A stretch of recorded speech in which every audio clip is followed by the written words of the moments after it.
December 11 மாலை மிகச்சரியாக 6 மணிக்கு அச்சமில்லை அச்சமில்லை அச்சம் என்பதில்லையே, அச்சமில்லை அச்சமில்லை அச்சம் என்பதில்லையே.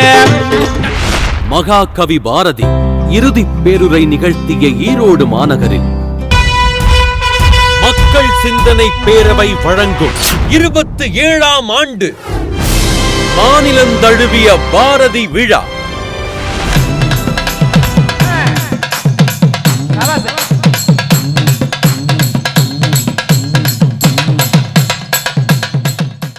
முனைவர் சோ சேதுபதி அவர்களுக்கு மக்கள் சிந்தனை பேரவையின் பாரதி விருது வழங்கும் நிகழ்வு.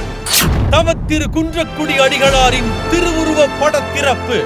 தமிழகத்தின் ஆன்மீக வழிகாட்டி மகாகவி பாரதி வரலாறு, பாரதியும் ஜப்பானும் ஆகிய 3 நூல்கள் அறிமுக நிகழ்வு மற்றும் இலக்கிய சொற்பொழிவு.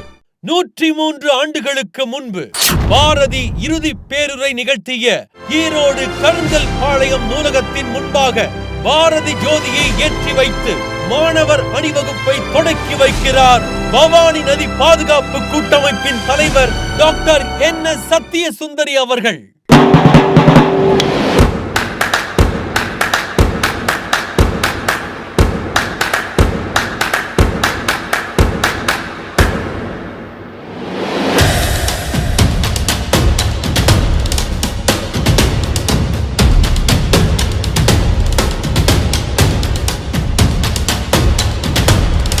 தவத்திரு குன்றக்குடி அடிகளாரின் திருவுருவ படத்தை திறந்து வைத்து உரை நிகழ்த்துகிறார் எழுத்தாளர் பொன்னீலன் அவர்கள். தவத்திரு குன்றக்குடி பொன்னம்பல அடிகளார் அவர்கள் பாரதி விருது வழங்கி விழா சிறப்புரை நிகழ்த்துகிறார். டிசம்பர் 11 இடம் கொங்கு கலையரங்கம், சம்பத் நகர், ஈரோடு. நேரம் சரியாக மாலை 6 மணி. அனைவரும் வருக என அன்போடு அழைக்கிறது மக்கள் சிந்தனை பேரவை. இது பாரதி, தமிழ், இலக்கியம் என்பதோடு சமூக முன்னேற்றத்திற்கும் சமூக மாற்றத்திற்குமான ஓர் உயிரோட்டமான விழா.